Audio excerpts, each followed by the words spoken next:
नमस्कार, आपका फिर से स्वागत है हमारे यूट्यूब चैनल पर। आज हम गीता के पहले अध्याय के तीसरे श्लोक पर बात करेंगे और उसे समझेंगे। गीता के पहले अध्याय का नाम है अर्जुन विषाद और उसका तीसरा श्लोक इस प्रकार से है।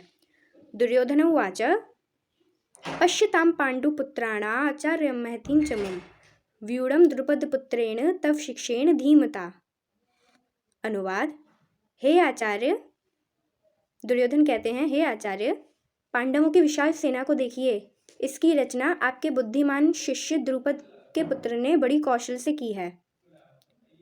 इस कथन के आलोक में दुर्योधन दरअसल अपने गुरुदेव द्रोणाचार्य को ताना मार रहे थे। दरअसल जो द्रुपद थे, राजा द्रुपद, और जो आचार्य द्रोण थे, उनके बीच थोड़ी सी शत्रुता थी। उसके पीछे की कहानी आपको पता ही होगी। लेकिन जब राजा द्रुपद ने द्रोणाचार्य से बदला लेने के लिए यज्ञ से एक पुत्र की इच्छा करी, तो फिर उसमें से जो उनका पुत्र निकला था, उसको उन्होंने द्रोणाचार्य के ही आश्रम भेज दिया था शिक्षा पाने, धृष्टद्युम्न को। अब जब वो शिक्षा पाने चले गए तो वो क्षत्रिय के ही पुत्र, और उनका धर्म बनता था कि वो उनको शिक्षा प्रदान करें। तो इसलिए उन्होंने अपने शत्रु के बेटे यानी कि राजा द्रुपद के पुत्र को उन्होंने शिक्षा प्रदान की। तो इस कथन के आलोक में दरअसल दुर्योधन गुरुदेव द्रोणाचार्य को ताना मार रहे थे कि आपने जिस शिष्य को शिक्षा दी थी वही आज हमारे शत्रुओं के लिए इतना बढ़िया व्यूह रच रहा है। पर इसमें एक दुर्योधन की गलती हो गई। हर टीचर को, हर मेंटर को ये पता होता है कि उसका कौन से स्टूडेंट में कौन सी वीकनेस है, कौन सी स्ट्रेंथ है, वो किस चीज़ को अच्छे से कर पाता है, उसमें कौन सी कैपेबिलिटी या एबिलिटी है। अब दुर्योधन ताना मारने की जगह उनसे ये भी पूछ सकता था कि ये जो व्यू है इसमें क्या कमी है, हम इसे कहाँ से तोड़ सकते हैं, इसका वीक पॉइंट क्या है इस व्यू का, या फिर पांडवों की सेना में कौन कौन सबसे ज़्यादा कमज़ोर है, चाहे वो मानसिक तरीके से हो या शारीरिक तरीके से, वो ये पूछ सकता था। जैसे कि फॉर एग्जांपल मैं आपको बताऊं तो जैसे राम और रावण थे। राम जी को पता चल गया था कि रावण का सबसे वीक पॉइंट है, उसकी नाभि में अमृत था, तो वहाँ पर अगर वार करेंगे तो रावण का अंत हो सकता है। तो इसलिए वहाँ पर जब विभीषण ने राम जी को बताया कि उनकी नाभि में वो अमृत है, तो राम जी ने सीधे वहीं पर तीर चलाया, जिससे रावण का अंत हो गया। दूसरा, ये डेटॉल और सेवलॉन को आप अच्छे से जानते होंगे। एक बार क्या हुआ था, अगर आपकी मम्मियों ने भी आपके चोट पर डेटॉल लगाया हो तो आपको पता ही होगी कितनी तेज़ जलन मचती थी उसमें। अब मार्केट में डेटॉल के अलावा आया सेवलॉन। अब सेवलॉन को लोग खरीदते थे और चोट पर लगाते थे तो उसमें वो जलन नहीं मचती थी, वो दर्द नहीं होता था। अब क्या हुआ, सेवलॉन की सेल्स बढ़ गई और अब तो फिर सेवलॉन को लगा कि अब तो हम डेटॉल को पीछे छोड़ जाएंगे और हम ही निकल जाएंगे। लेकिन जो डेटॉल था उसने अपना वीक पॉइंट देखा और उसी पर काम किया और लोगों को ये बताया कि उनका वो दवाई लगाने से जलन इसलिए होती है क्योंकि वो आपकी चोट को अंदर ही अंदर से रिकवर करता है, इसलिए जलन मचती है। फिर क्या था, डेटॉल की सेल्स दोबारा से बहुत बढ़ गई। तो उन्होंने, कहने का मतलब ये था कि उन्होंने अपने वीक पॉइंट को, उस पर काम किया, उसे अपने वीक पॉइंट को अपना स्ट्रेंथ पॉइंट बना लिया। एक और एग्जाम्पल अगर मैं आपको दूं तो वो था झांसी की रानी का।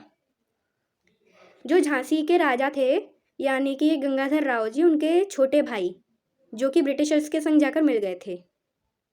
अब झांसी के किले में घुसना तो लगभग नामुमकिन लग रहा था ब्रिटिशर्स को, लेकिन जो गंगाधर राव के जो छोटे भाई थे, जब वो ब्रिटिशर्स से जाके मिल गए तो उन्होंने झांसी के किले का सबसे वीक पॉइंट, सबसे कच्ची दीवार बताई जो कि आसानी से टूट सकती थी। तो फिर उन्हीं की मदद से उन्होंने झांसी का वीक पॉइंट निकाल लिया और उस किले की दीवार को तोड़ते ही झांसी पर उन्होंने आक्रमण कर दिया। फिर आगे सबको पता है क्या हुआ। अगर बात करते हैं हम आचार्य चाणक्य को, सब जानते होंगे। जब उन्होंने ये प्रतिज्ञा की थी कि वो नंद वंश का समूल नाश करेंगे, तो उन्होंने कई सालों तक धनानंद के कुछ वीक पॉइंट्स ढूंढे और उन पर अटैक करने की सोची।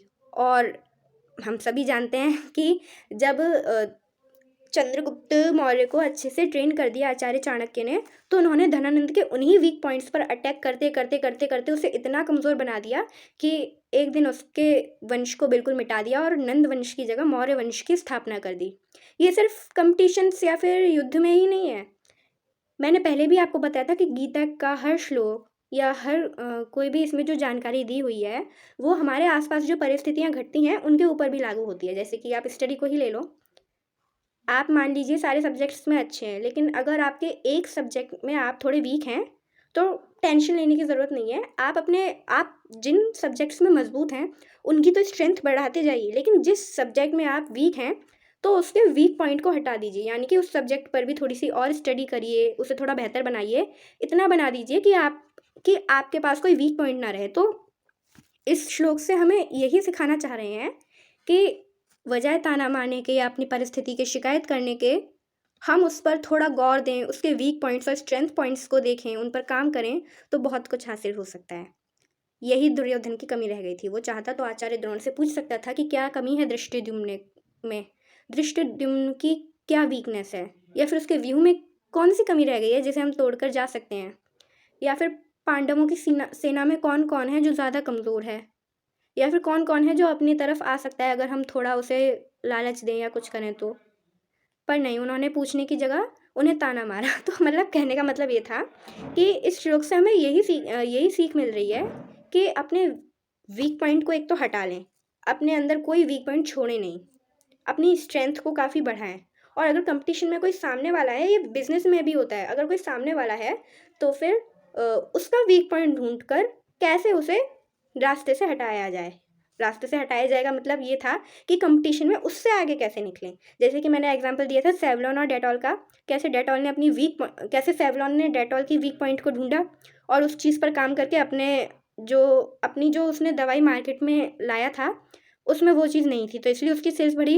लेकिन जब डेटॉल को उसकी गलती समझ में आई, तो उसने भी अपने वीक पॉइंट पर काम किया और उसी को अपना स्ट्रेंथ पॉइंट बना लिया। उम्मीद है आपको ये श्लोक अच्छे से समझ में आ गया होगा। धन्यवाद।